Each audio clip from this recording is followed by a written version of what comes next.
Welcome to my YouTube channel.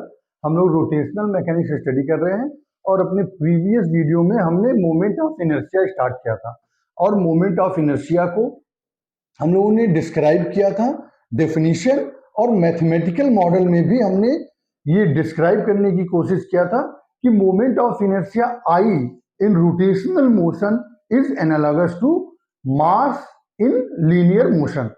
तो आइए देखते हैं हमने क्या डिस्कस किया था। थोड़ा सा 1 मिनट के लिए उसको डिस्कस कर लेते हैं कि कोई भी ऑब्जेक्ट है अगर वो रोटेट कर रहा है तो वो रोटेट ही करता रहेगा और अगर वो रेस्ट में है तो रेस्ट में ही रहेगा। That is inertia property in rotational motion.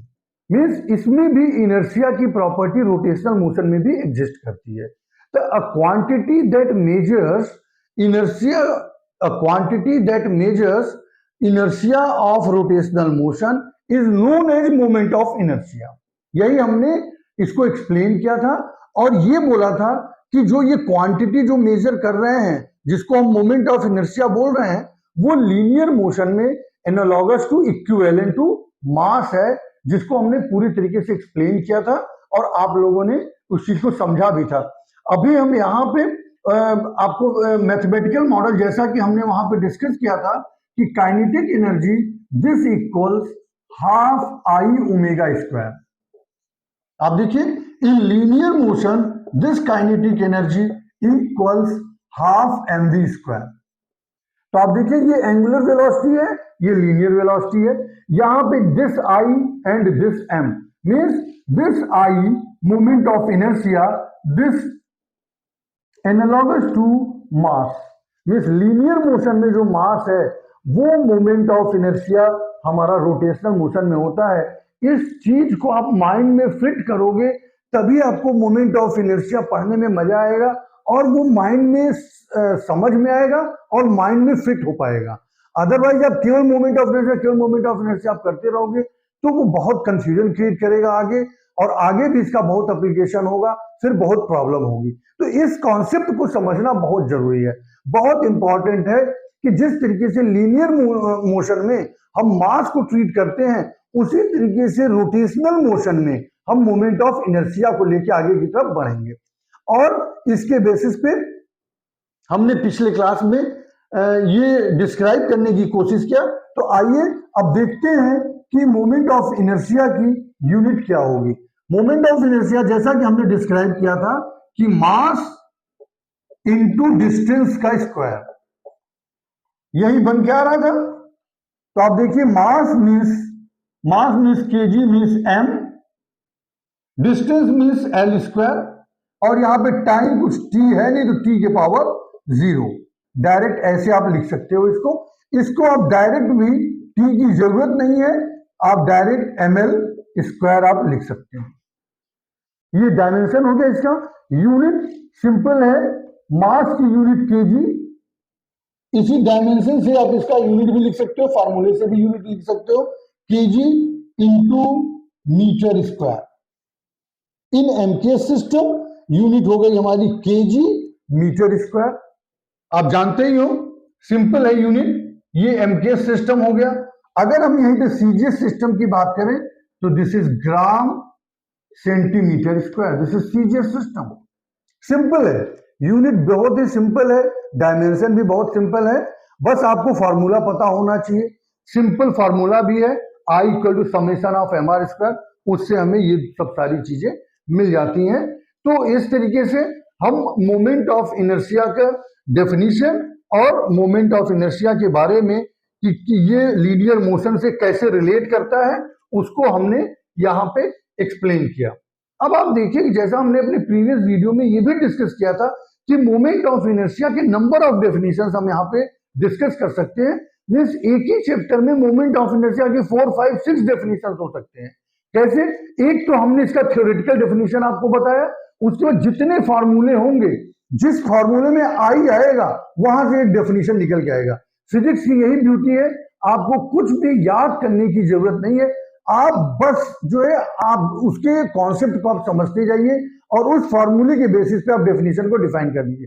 जो फॉर्मूला आपके माइंड में आया उसी फॉर्मूले के बेसिस पे आप डेफिनेशन बता सकते हो। जैसे फॉर एग्जांपल आप देखिए ये काइनेटिक एनर्जी आप जानते हो, अभी हमने यहां पे लिखा था kinetic energy K equal half I omega square.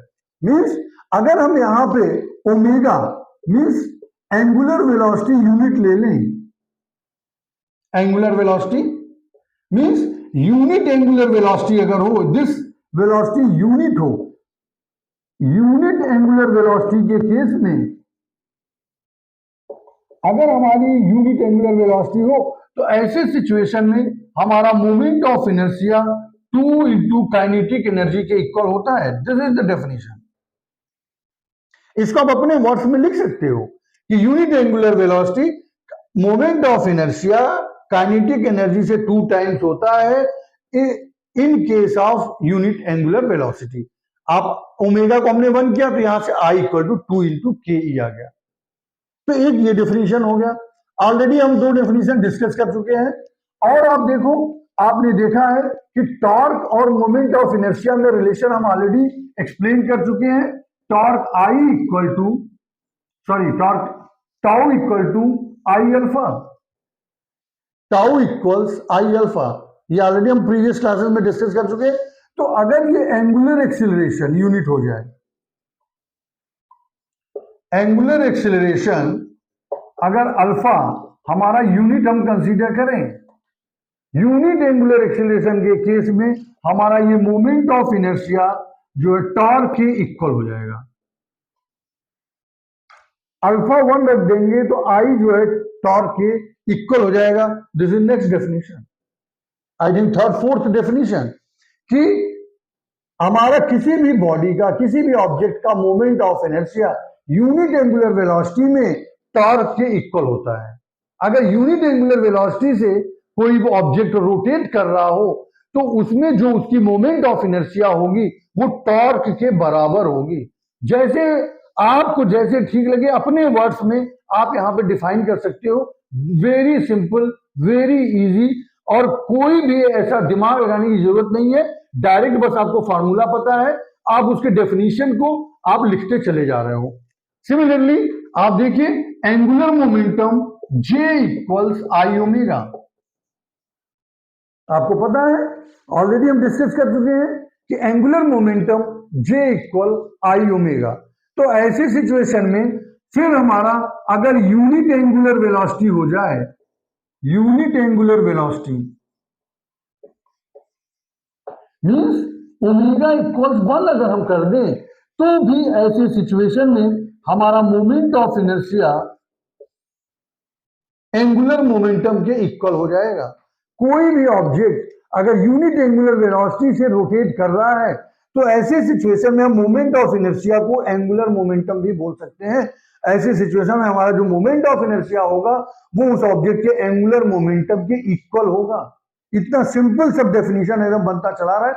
कुछ भी मैं ना बुक के देख रहा हूं ना मैं याद कर रहा हूं, मैं डायरेक्ट बस ओमेगा को 1 कर रहा हूं, ऑटोमेटिक अपने आप डेफिनेशन निकल के बाहर आ जा रही है। तो इस तरीके से ये सब सारी चीजें आप मोमेंट ऑफ इनर्शिया के डेफिनेशन को डिफाइन कर सकते हो।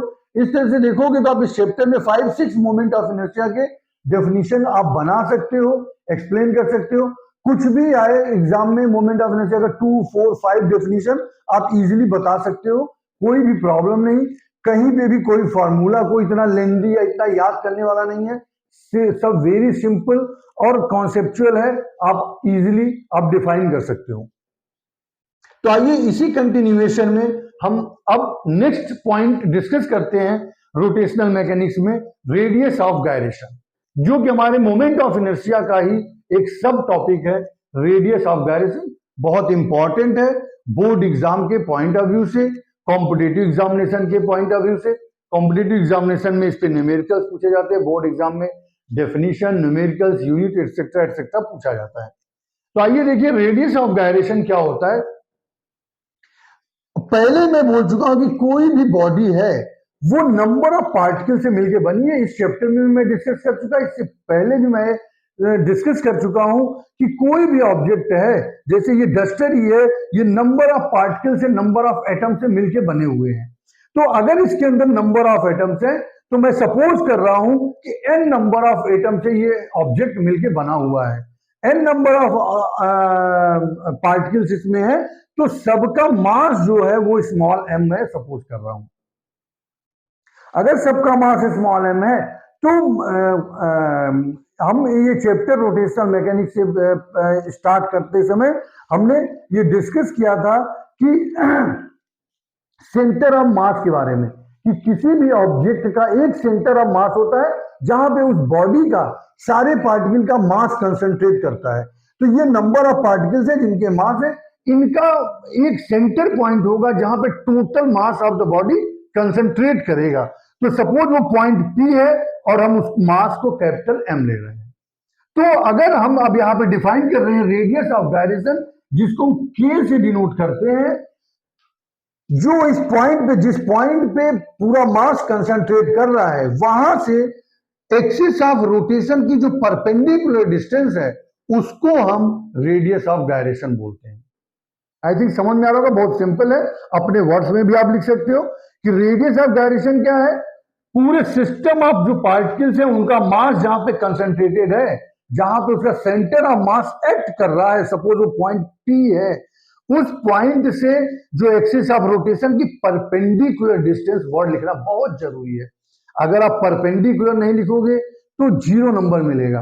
Perpendicular distance between centre of mass and axis of rotation is known as radius of gyration.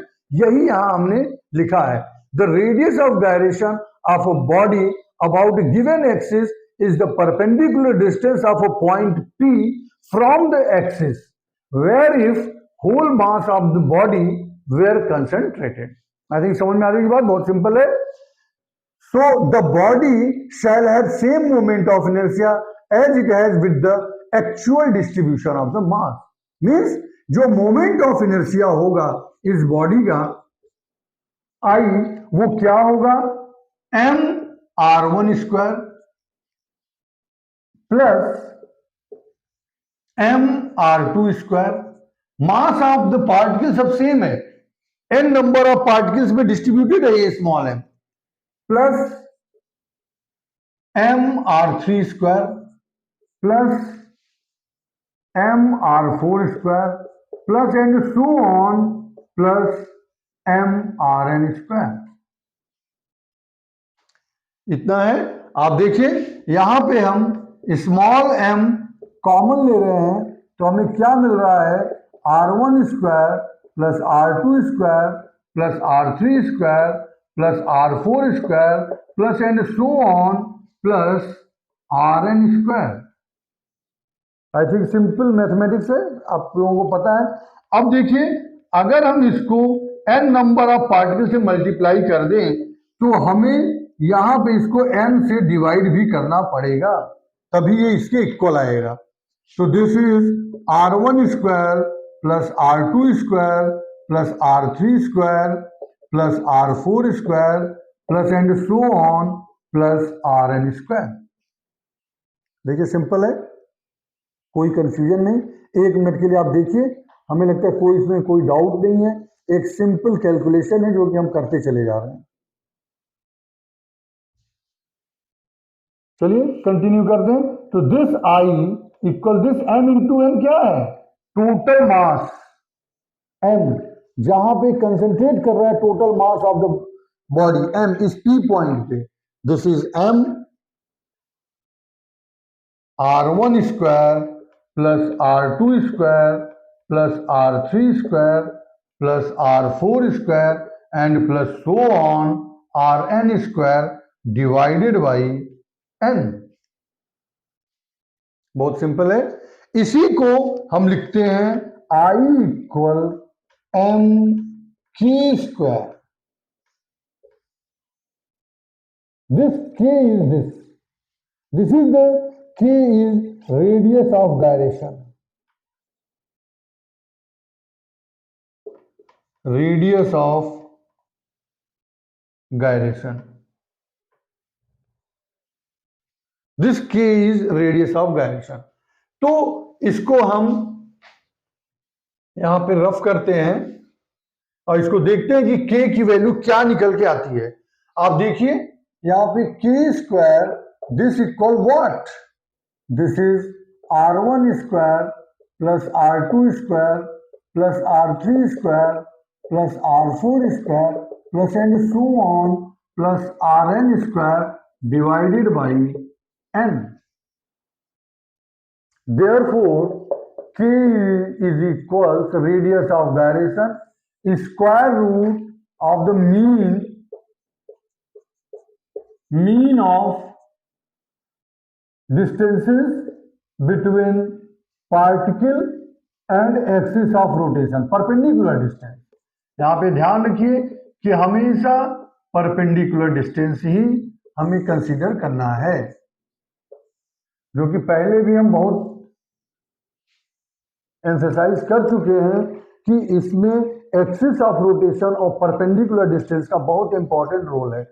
तो इस तरीके से हमारा ये के यहां से भी डिफाइन हो जाएगा. दिस के इज रेडियस ऑफ गायरेशन, और हम इसको इस तरह से मैथमेटिकली भी डिफाइन कर सकते हैं. एक इससे भी डिफाइन कर सकते हैं और इससे भी हम डिफाइन कर सकते हैं. अब आइए रेडियस ऑफ गायरेशन की हम यूनिट देखते हैं. रेडियस मीन डिस्टेंस, इसकी यूनिट होगी मीटर इन एमकेएस सिस्टम, क्योंकि डिस्टेंस है. In CGS system this is centimetre, और इसका जो डायमेंशन होगा वो एल होगा. वेरी सिंपल, बहुत ज्यादा कुछ सोचने की जरूरत नहीं है. डायरेक्ट डिस्टेंस है, रेडियस है, आपको पता है, उससे हम डायरेक्ट यहां पे निकाल सकते हैं. अब देखिए इस चैप्टर में हम कंजर्वेशन ऑफ एंगुलर मोमेंटम भी एक्ट करेगा. जैसे हम वर्क पावर एनर्जी में conservation of energy, conservation of momentum हमने स्टडी किया था, उसी तरीके से यहां पे भी हमारा conservation of energy and conservation of angular momentum भी होगा. Conservation of angular momentum,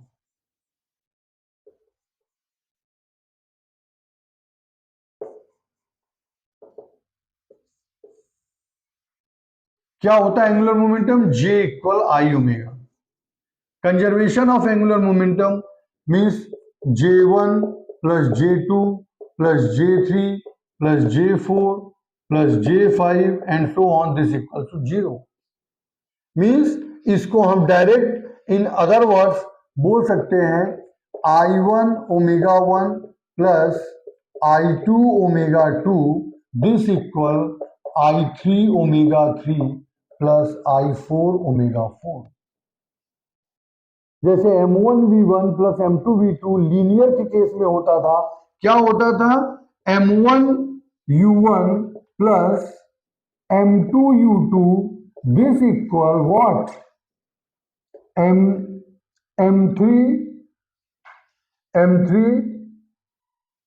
M3V1 plus M4 M1 कर देते हैं, क्योंकि मान वही है, कोई चेंज नहीं होगा. यहां पे भी I1 I2 जगह यहां पे I1 ले सकते हो, I1, क्योंकि ऑब्जेक्ट तो वही है. इस तरह से आप देखिए, यहां पे भी आप देखिए this mass analogous to I. Always पूरी फिजिक्स में आपको हर जगह ये देखने को मिलेगा कि लीनियर मोशन में जो मास का रोल है वही एंगुलर मोशन में या रोटेशनल मोशन में आई का काम है. यहां पे भी आप देखो सेम फॉर्मूला उसी तरीके से हमारा वर्क कर रहा है, जैसा हम लोगों ने पहले भी स्टडी किया है. जब न्यूमेरिकल प्रॉब्लम सॉल्व करेंगे तो और ज्यादा क्लियर होगा. फिलहाल अभी हम मोमेंट ऑफ इनर्शिया को बहुत अच्छी तरीके से हमको समझना है.